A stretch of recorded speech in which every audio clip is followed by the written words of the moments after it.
आज के समय बहुत से लोग रोड से साइकिल पर स्टंट करते हुए खुद को बहुत ही महान समझते हैं, लेकिन इस दुनिया में बहुत सी ऐसी सड़कें मौजूद है जहाँ पर साइकिल चलाना तो दूर, वहाँ पर वॉक करने में भी लोगों के पसीने छूट जाते हैं।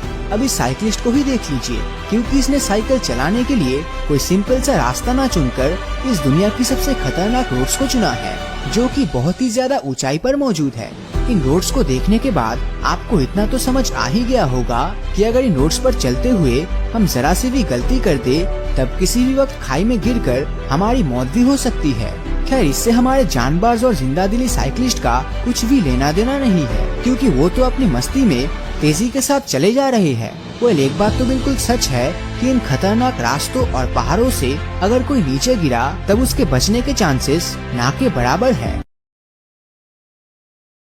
कैसा लगेगा अगर आप सुबह उठकर आसमान पर एक नहीं बल्कि 3 सूरज उगता हुआ दिखे तो? सुनने में बहुत अजीब लग रहा होगा, लेकिन ऐसा नजारा हमारे ब्रह्मांड के किसी प्लेनेट पर देखने को मिलता है। और ऐसा नहीं है कि वो हमसे बहुत ही ज्यादा दूर है, बल्कि वो हमारे सोलर सिस्टम के बहुत ही करीब मौजूद है। तो ऐसा ही प्लेनेट हमारे सोलर सिस्टम से बाहर वैज्ञानिकों की हैबिटेबल प्लेनेट की खोज ने हम इंसानों को हमारे सोलर सिस्टम के सबसे नजदीकी स्टार सिस्टम अल्फा सेंटोरी से रूबरू करवाया। अभी आप अपनी स्क्रीन पर जिन चीजों को देखोगे वो दुनिया की सबसे पहली चीज है। ये दुनिया के सबसे पहले बॉडी बिल्डर है और ये दुनिया का सबसे बड़ा कैमरा है। इसके अलावा ये दुनिया की सबसे पहली बाइक और कार है। इसी के साथ साथ ये दुनिया की सबसे पहली मशीन गन है और सबसे आखिर में ये दुनिया का सबसे पहला सॉकर बॉल है। आप सभी ने डाबर और पतंजलि जैसे ब्रांड के शहद को तो खाया ही होगा, जो कि येलो ब्राउनिश कलर का होता है। लेकिन आपको जानकर हैरानी होगी कि इस दुनिया में ब्लू कलर का हनी भी मिलता है, जो कि फ्रेंच हनीबीज द्वारा उत्पन्न किया जाता है। अगर आप ये नीला शहद खाना चाहते हैं तो तब उसके लिए आपको फ्रांस जाना पड़ेगा।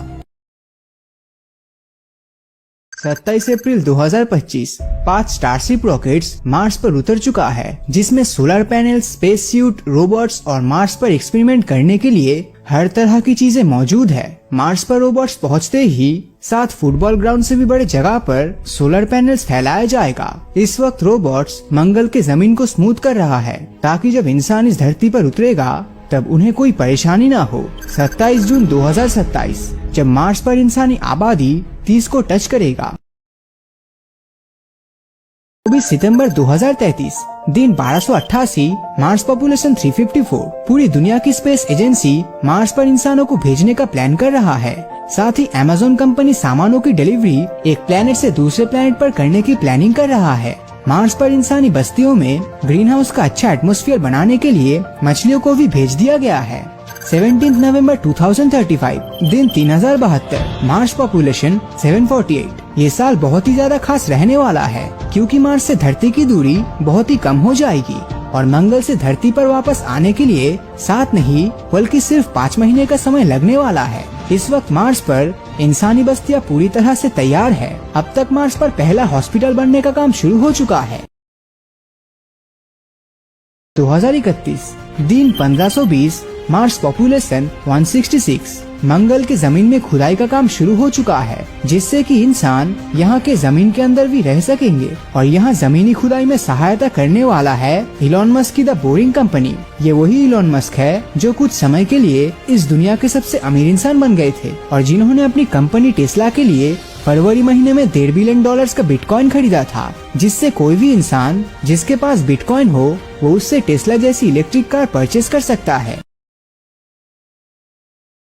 तो हमारे एंशिएंट इंडियन से लेकर वेस्टर्न म्यूजिक में भी गोल्डन रेशियो का इन्फ्लुएंस है। बाइबल में कहा गया है कि नोआज आर्क और आर्क ऑफ द कन्वीनेंट को भगवान के द्वारा एक आदेश के माध्यम से बताए गए गोल्डन रेशियो के अकॉर्डिंग बनाया गया था। इंसानी इतिहास के आर्ट और आर्किटेक्ट में हमें गोल्डन रेशियो के हजारों इस्तेमाल दिखाई देता है, लेकिन क्या ये सभी जानबूझकर बनाया गया था? कहने का मतलब ये है कि क्या इनको बनाने वाले को गोल्डन रेशियो की नॉलेज थी या फिर सिर्फ एक कोइंसिडेंस था?